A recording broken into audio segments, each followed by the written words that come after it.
दोस्तों इमेजिन करो दो दोस्त थे, रॉकी और सनी। रॉकी पढ़ाई में काफी कमजोर है, वो बहुत मुश्किल से पासिंग मार्क्स लेके आता है और सनी पढ़ाई में काफी स्ट्रांग है, उसको हमेशा फर्स्ट रैंक मिलता है। उसकी टीचर्स उसे हमेशा कहती है कि सनी बड़ा होकर जरूर कामयाब इंसान बनेगा। फिर जब दोनों की डिग्री कंप्लीट होती है तो सनी को फौरन एक अच्छी जॉब मिल जाती है और रॉकी को जॉब ढूंढने के लिए काफी स्ट्रगल करना पड़ता है। लेकिन जब ये दोनों 10 साल बाद अपने कॉलेज की रीयूनियन पार्टी में मिलते हैं तो रॉकी एक बहुत ही महंगी कार में आता है और वो काफी अमीर हो चुका होता है और सनी टैक्सी में आता है और वो इतना अमीर भी नहीं होता है। तो सारे कॉलेज के फ्रेंड्स ये सीन देख के काफी चौंक जाते हैं कि जो बच्चा पढ़ाई में टॉप आता था वो फाइनेंशियली स्ट्रगल करता हुआ नजर आ रहा है और जो बच्चा पढ़ाई में बुद्धू था वो इतना अमीर कैसे हो गया। तो जब सारे फ्रेंड्स उनसे बात करते और उनसे पूछते कि वो आजकल क्या कर रहे हैं तो सनी कहता है कि वो एक मल्टीनेशनल कंपनी में एक जॉब करता है और उसकी कंपनी का वर्क कल्चर काफी अच्छा है, उसे मेडिकल इंश्योरेंस, कंपनी ट्रांसपोर्ट और दूसरी बहुत सारी फैसिलिटीज मिलती है। और जब लोग रॉकी से पूछते हैं कि वो आजकल क्या कर रहा है तो वो बस इतना ही कहता है कि वो काफी सारे बिजनेस का और सनी की कंपनी का भी एक इन्वेस्टर है। तो इन 10 साल में इन दोनों ने क्या किया इसको हम आगे वीडियो में समझेंगे, लेकिन उसको समझने के लिए दोस्तों आप लोग मुझे एक बात सच सच बताओ, हम मेजॉरिटी मिडिल क्लास फैमिलीज में बच्चों को क्या सिखाया जाता है कि बेटा डिग्री ले लो, मेहनत करके जॉब करो और जितना मिल जाए उसमें खुश रहो, क्योंकि ज्यादा पैसा मतलब ज्यादा प्रॉब्लम्स। अगर आपके पास एक अच्छी डिग्री है, एक सेफ जॉब है तो वो सबसे बेस्ट है। और स्टॉक मार्केट में पैसा इन्वेस्ट करना सबसे रिस्की होता है क्योंकि इन्वेस्टिंग सिर्फ अमीर लोगों के लिए होती है जिनके पास बहुत सारे पैसे होते हैं। मिडिल क्लास लोग तो बस सेव ही कर सकते हैं और आपको तब तक काम करना होगा जब तक आपका बेटा बड़ा ना हो जाए और वो जिम्मेदारी ले ले पैसे कमाने की, तभी आपको आराम मिलेगा और आप चैन से बाकी की जिंदगी काट सकोगे। और दोस्तों बहुत सी फैमिलीज में तो इन्वेस्टिंग और स्टॉक मार्केट को लेकर कभी बात ही नहीं होती है। हम सिर्फ देखते हैं कि कैसे हमारे डैडी ने या उनके डैडी ने बूढ़े होने तक काम किया और घर को चलाया। तो ज्यादा काम करना एक बहुत ही गर्व वाली बात होती है कि देखो आपके डैड की इतनी ज्यादा उम्र होने के बाद भी वो ऑफिस जाते हैं। और हम बचपन से देखते हैं कि कैसे हमारे डैडी बीमार होके भी काम पर जाते थे, बारिश के मौसम में तेज बारिश से लड़कर भी वो काम पर जाते थे, क्योंकि अगर ऑफिस नहीं जाएंगे तो सैलरी कैसे मिलेगी और घर कैसे चलेगा। तो कभी कभी आपने भी सोचा होगा कि काश हमारे पास किसी तरह से इतने पैसे आ जाए कि हम रिलैक्स होके अपनी पूरी लाइफ टाइम उसे स्पेंड करें और हमें कभी पैसों की चिंता करनी ही ना पड़े, या फिर हमें घर बैठे बैठे कोई काम नहीं करने की एक रेगुलर इनकम मिल जाए और हमारे बैंक अकाउंट में ऑटोमेटिकली हमारी इनकम डिपॉजिट हो जाए। अब दोस्तों जितनी अच्छी बात ये सुनने में लगती है, मेजॉरिटी लोगों को ये उतना ही नामुमकिन लगता है। कुछ लोगों के तो दिमाग में ये ख्याल आएगा ही नहीं कि ऐसा कैसे हो सकता है, बिना काम किए हम सैलरी अर्न कैसे कर सकते। लेकिन दोस्तों सच ये है कि फाइनेंशियल फ्रीडम का ड्रीम हमारी लाइफ में काफी इजीली पॉसिबल है, क्योंकि दुनिया में 2 टाइप के लोग होते हैं। एक वो जो जॉब्स देते हैं यानी बिजनेसमैन और इन्वेस्टर्स, और दूसरे वो जो जॉब्स लेते हैं यानी एम्प्लॉयज और लेबर्स। तो जब आप दूसरी कैटेगरी में रहते हो तो आपको ज्यादा इनकम तभी मिलेगी जब आप ज्यादा मेहनत करते हो, लेकिन जब आप पहली कैटेगरी में रहते हो तो आपको ज्यादा इनकम तब मिलेगी जब आपके एम्प्लॉयज ज्यादा मेहनत करते हैं। जैसे इमेजिन करो आपका एक पुराना कॉलेज फ्रेंड है रमेश, जो एक फास्ट फूड का बिजनेस रन करता है। उसके स्टोर का नाम है पैराडाइज पिज्जा और वो आपसे कहता है कि उसे एक्स्ट्रा फंड्स की जरूरत है अपने बिजनेस को ग्रो करने के लिए, क्योंकि उसके स्टोर में हमेशा कस्टमर्स की भीड़ होती है और उसके पास कस्टमर्स दूर दूर से आते हैं पिज्जा लेने के लिए। तो वो दूसरे लोकेशंस पे अपने स्टोर्स ओपन करना चाहता है, लेकिन उसके पास उतने पैसे नहीं है। फिर वो आपको अपना पूरा बिजनेस प्लान समझाता है कि वो उसे कैसे ग्रो करेगा, कितने एम्प्लॉयज हायर करेगा और उन्हें कैसे मैनेज करेगा। फिर वो अपना पास्ट परफॉर्मेंस भी शो करता है कि उसने अभी तक कितना प्रॉफिट कमाया और वो डिफिकल्ट सिचुएशन को कैसे हैंडल करेगा। तो आपको ये बिजनेस काफी पसंद आता है और आप कन्विंस हो जाते हो कि ये बिजनेस फ्यूचर में बहुत सक्सेसफुल होगा। लेकिन प्रॉब्लम ये है कि रमेश को 20 लाख रुपीस की जरूरत है और आपके पास उतने पैसे नहीं है, तो आप उसे अगले दिन वापस आने को कहते हैं। फिर जब वो अगले दिन आता है तो आप अपने 3 और फ्रेंड्स को अपने साथ बुलाते हो और फिर रमेश वही बिजनेस प्लान आप सबको एक्सप्लेन करता है और आपके तीनों फ्रेंड्स भी फौरन कन्विंस हो जाते हैं उसमें इन्वेस्ट करने के लिए। फिर आप चारों मिलके उसमें 5-5 लाख रुपया इन्वेस्ट करते हो और उसके बदले में आप चारों को उस बिजनेस की 10% ओनरशिप मिल जाती है। मतलब उस बिजनेस के अभी 5 ओनर्स है, एक है रमेश और बाकी आप 4। रमेश के पास 60% ओनरशिप है क्योंकि वो उस बिजनेस में मेहनत भी करेगा और वो उसे काफी टाइम से रन भी करता आ रहा है। फिर उसके बाद रमेश आपको हर साल ईमेल सेंड करता है जहां वो एकदम डिटेल में आपको एक्सप्लेन करता है कि उसने अभी तक कितना प्रॉफिट कमाया, कहाँ खर्चे किए, वो फ्यूचर में और ग्रोथ के लिए क्या प्लान कर रहा है और वो अपने प्रॉफिट का कितना % आपको हर साल पे करेगा। तो ये जो रमेश के बिजनेस में आपने 10% इन्वेस्ट किया, इसको हम कहेंगे कि आपने उसकी कंपनी के 10% शेयर्स खरीदे, क्योंकि आप सभी पार्टनर्स ने मिलकर उस कंपनी के प्रॉफिट को शेयर करने के लिए अग्री किया है। और जो ईयरली प्रॉफिट आपको मिलेगा उसे हम डिविडेंड्स कहेंगे, जिसके लिए आपको कुछ करने की जरूरत नहीं होगी, आपको घर बैठे बैठे वो प्रॉफिट मिलेगा क्योंकि आप उस कंपनी के एक पैसिव इन्वेस्टर हो। अब दोस्तों एक्चुअली में बहुत लोगों के पास रमेश जैसे फ्रेंड्स नहीं होते जो उनके घर का दरवाजा खटखटाए अपने बिजनेस में इन्वेस्ट करने के लिए, और सभी के पास लाखों रुपए की सेविंग्स नहीं होती है। इसीलिए हमारे लिए शेयर मार्केट बहुत ही यूजफुल होता है क्योंकि इस मार्केट के जरिए हम हजारों सक्सेसफुल कंपनीज में से किसी अच्छी कंपनी को पिक करके उसमें इन्वेस्ट कर सकते हैं। और इस मार्केट का सबसे बड़ा रोल ये है कि जब भी आप किसी शेयर को बाय करते हो तो एक्चुअली में आप किसी स्टॉक या शेयर को नहीं खरीद रहे होते और ना ही आप स्टॉक में इन्वेस्ट कर रहे होते, बल्कि आप उस स्टॉक के जरिए उस कंपनी में इन्वेस्ट करते और आप उस बिजनेस के पार्टनर बन जाते हो। और स्टॉक मार्केट से भी आपको रेगुलर इनकम मिलती है डिविडेंड के जरिए। बस प्रॉब्लम ये है कि जब लोगों को एक छोटा सा डिविडेंड मिलता है तो वो ये सोचते हैं कि इतने से डिविडेंड से उनका क्या होगा, लेकिन लोग ये नहीं देखते कि उन्हें इन्वेस्ट भी एक छोटा अमाउंट ही किया है।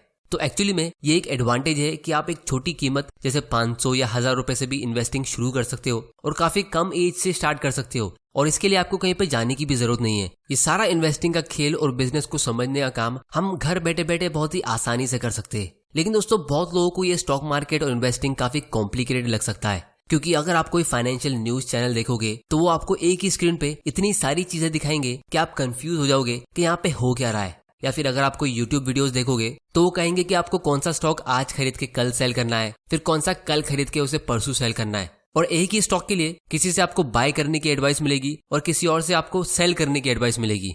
तो इसीलिए अगर आप दूसरों की सुनोगे तो आप कभी वेल्थ क्रिएट कर पाओगे नहीं, क्योंकि आपको बिजनेस में कॉन्फिडेंस होना चाहिए उसे लॉन्ग टर्म के लिए होल्ड करने के लिए। तो अब आप सोच रहे होगे कि हमारे पास अच्छी कंपनी का आइडिया और कॉन्फिडेंस आएगा कहाँ से।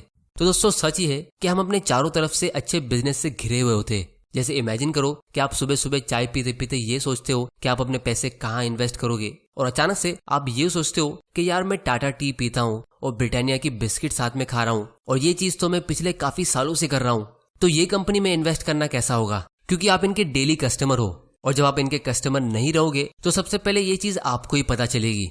तो इस सिचुएशन में अगर आप इन कंपनीज पे रिसर्च करते हो तो ये एक अच्छा स्टार्टिंग पॉइंट होता है, क्योंकि आपका फोकस कंपनी के बिजनेस और उसके प्रोडक्ट पे, ना कि स्टॉक के प्राइस पे। अब ऐसा नहीं है कि आपको वही 2 कंपनीज में इन्वेस्ट कर लेना चाहिए, लेकिन अगर आप ऐसी किसी कंपनी में जैसे सुज़लॉन एनर्जी या DHFL के शेयर्स खरीद लेते हो ये सोच के कि इनका शेयर प्राइस ऊपर जा सकता है, तो ये एक टाइप की गैम्बलिंग हो जाती है। क्योंकि शॉर्ट टर्म में स्टॉक का प्राइस रैंडमली फ्लक्चुएट होता है, लेकिन लॉन्ग टर्म में स्टॉक का प्राइस उसके बिजनेस के परफॉर्मेंस को फॉलो करता है।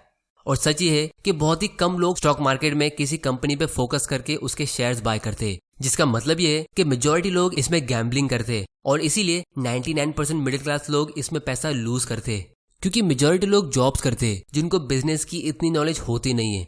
तो इसीलिए अब हम ये समझते हैं कि जब आपके दिमाग में कोई स्टॉक का आइडिया आता है या फिर आपको कहीं से स्टॉक की टिप मिलती है तो आप उसमें रिसर्च कैसे और कहाँ कर सकते हो। तो यहाँ पे बिजनेस को स्टडी करने के लिए मैं टिकर टेप यूज कर रहा हूँ, जहाँ से हम ऑलमोस्ट सारी पब्लिक कंपनीज का पब्लिक डेटा एनालाइज कर सकते हैं। इसकी लिंक आपको नीचे डिस्क्रिप्शन में मिल जाएगी, आप वहां जाके इसे चेक कर सकते हो। तो एग्जाम्पल के लिए हम एक सिंपल कंपनी की बात करते हैं, ब्रिटानिया इंडस्ट्रीज के बारे में आप सभी लोग जानते होंगे। इनकी बहुत तरह की बिस्किट्स आती है जो बच्चों से लेके बूढ़े तक सब खाते हैं। तो जब भी आप किसी बिजनेस को स्टडी करते हो तो सबसे पहले आपको उसके सेल्स को देखना चाहिए, क्योंकि अगर कंपनी का सेल नहीं होगा तो फ्यूचर में वो कंपनी नहीं होगी। तो यहाँ पे हम फाइनेंशियल्स पे जाके कंपनी के 10 साल पहले का रेवेन्यू चेक करते हैं। अब ये नंबर करोड़ में है, तो आप देख सकते हो 2012 में कंपनी ने 5.5 थाउजेंड करोड़ का सेल किया। फिर नेक्स्ट ईयर इन्होंने 6.2 थाउजेंड करोड़ का बिजनेस किया, फिर उसके बाद 6.9, फिर 8,000, और इसी तरह ये बिजनेस ग्रो होते होते अभी 13,000 करोड़ का हो गया है। तो आपको एक पैटर्न क्लियरली दिख रहा है कि कंपनी का सेल्स कंसिस्टेंटली हर साल इंक्रीज हो रहा है। तो आपको एक कॉमन सेंस लगा के सोचना है कि आपको क्या लगता है अगले कुछ सालों में ये सेल्स इंक्रीज होगा या कम होगा। इस चीज का जवाब आप लोग मुझे नीचे कमेंट करके देना। फिर हम इसका प्रॉफिट मार्जिन चेक करेंगे, क्योंकि सेल्स में से कंपनी को बहुत सारे एक्सपेंसेस माइनस करने होते हैं और जो लास्ट में बच जाता है वही कंपनी का प्रॉफिट होता है, जिससे कंपनी की इंट्रिंसिक वैल्यू ग्रो होती है।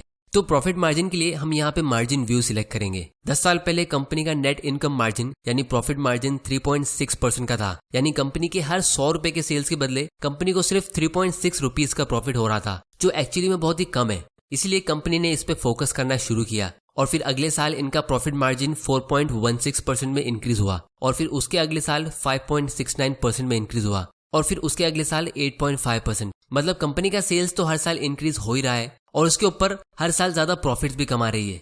और इसी तरह हर साल इनका प्रॉफिट मार्जिन इंक्रीज होके ये अभी 13.8% का हो गया है, जो एक बहुत ही अच्छा नंबर है। फिर इसके बाद हम कंपनी का डिविडेंड पे आउट रेशियो देखेंगे, मतलब कंपनी कितना परसेंट शेयर होल्डर्स को डिविडेंड के जरिए देती है और कितना अपने पास रखती है ग्रो होने के लिए। तो यहाँ पे हम देख सकते हैं 2012 में कंपनी ने अपनी आधी अर्निंग्स शेयर होल्डर्स को पे की थी। 8 रुपीज पर शेयर की अर्निंग्स में से इन्होंने 4 रुपीज डिविडेंड में पे किया और फिर इसके बाद कंपनी ने अपना पे आउट रेशियो कंसिस्टेंट रखा 30% के पास, जो एक बहुत ही अच्छा सिग्नल है। इससे हमें क्लियरली दिखता है कि कंपनी अपना बचा हुआ 70% री इन्वेस्ट कर रही थी और अपने बिजनेस को ग्रो कर रही थी।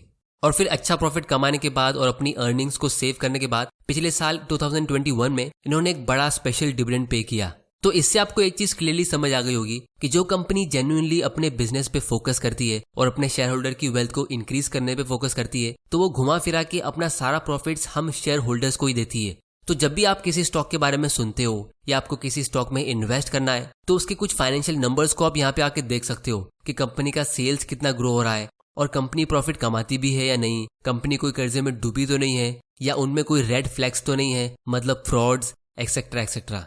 तो जब आपको कोई कंपनी अच्छी लगती है और आपको उसमें इन्वेस्ट करना है, तो आप उसमें एक छोटे अमाउंट से इन्वेस्टिंग शुरू कर सकते हो। जैसे आप उसका एक शेयर खरीद सकते हो ट्रैकिंग पोजीशन के लिए, जहां से फिर आप उसको और स्टडी करना शुरू करोगे।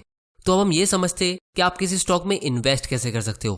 तो जब भी आपको पैसा सेव करना होता है तो आपको एक बैंक अकाउंट ओपन करना होता है। उसी तरह जब आपको किसी बिजनेस में इन्वेस्ट करना होता है तो आपको एक इन्वेस्टमेंट अकाउंट ओपन करना होता है, जिसको हम डीमैट और ट्रेडिंग अकाउंट कहते हैं। अब यूजुअली जब आपको कोई बैंक अकाउंट ओपन करना होता है तो आपको एक अमाउंट डिपॉजिट करना होता है, फिर एक मिनिमम बैलेंस भी रखना होता है और फिर बहुत सारी हिडन फीस होती है, जैसे डेबिट कार्ड की 200-300 रुपए की annual maintenance fees, SMS alert की अलग फीस होती है और ज्यादा पैसा विड्रॉ करने पे अलग चार्जेस होते हैं।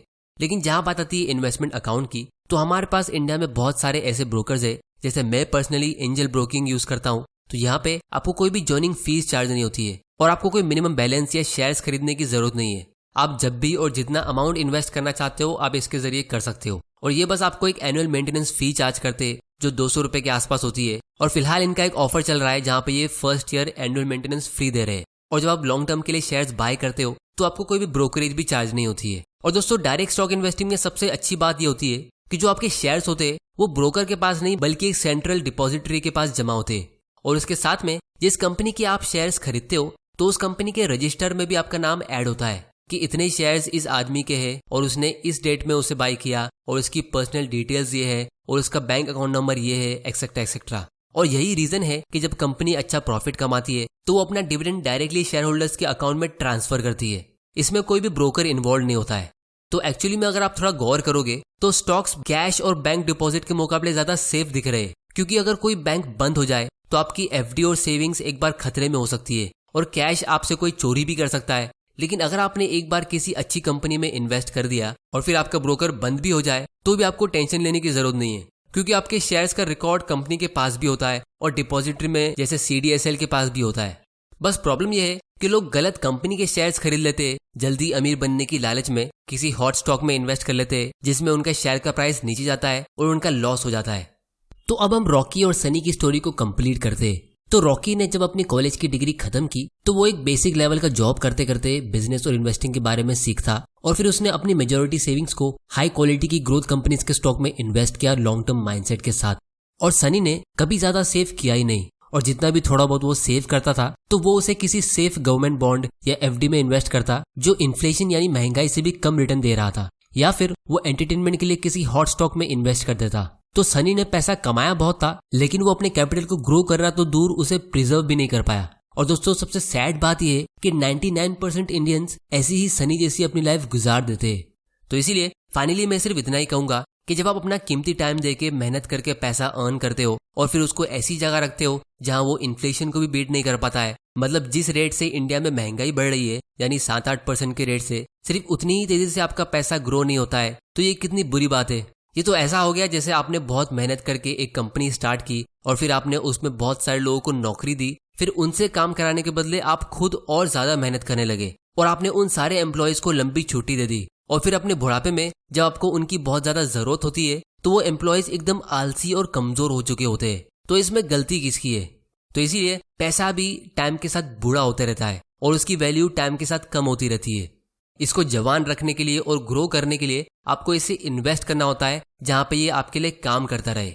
तो इसीलिए लोग कहते हैं कि स्टॉक मार्केट सबके लिए नहीं है, क्योंकि इसमें आपको बहुत ज्यादा नॉलेज और पैसों की जरूरत होती है। लेकिन पर्सनली मेरा ओपिनियन यही है कि स्टॉक मार्केट सबके लिए है और होना चाहिए। बस आपको इसमें राइट माइंडसेट के साथ एंटर करना है और एक लॉन्ग टर्म थिंकिंग रखनी है और बिजनेस पार्टनर की तरह सोचना है। क्योंकि अगर कोई आदमी बीमार और कमजोर होता है तो हम सब उससे यही कहेंगे कि वो अपनी हेल्थ का ध्यान दे और हेल्दी बने। उसी तरह अगर कोई फाइनेंशियली वीक है और पुअर है तो मैं उससे यही कहूंगा कि वो इस गेम ऑफ मनी को सीखे, यानी बिजनेस और इन्वेस्टिंग को सीखे और अपने माइंडसेट को इम्प्रूव करे। जिसके लिए इस चैनल को सब्सक्राइब करके बेल आइकन प्रेस जरूर कर देना, ताकि आपसे कोई ऐसे वैल्यूएबल वीडियोस मिस ना हो जाए। और इन्वेस्टिंग आप जितना जल्दी शुरू करोगे आपके लिए उतना अच्छा है, क्योंकि कंपाउंडिंग के पावर से आप उसका ज्यादा बेनिफिट ले पाओगे। तो दोस्तों आज की वीडियो में इतना ही। टिकट ऐप से स्टॉक को एनालाइज करने की लिंक और फ्री में एक इन्वेस्टमेंट अकाउंट ओपन करने की लिंक नीचे डिस्क्रिप्शन में, आप वहां जाके उसे चेक कर सकते हो। और आप लोग मुझे नीचे कमेंट करके बताओ कि मैं कौन सी टॉपिक पे फ्यूचर वीडियोस बनाऊं। वीडियो पसंद आया तो इसे लाइक करो, नहीं पसंद आया तो डिसलाइक करो। आपका वैल्यूएबल टाइम देने के लिए thank you and good bye.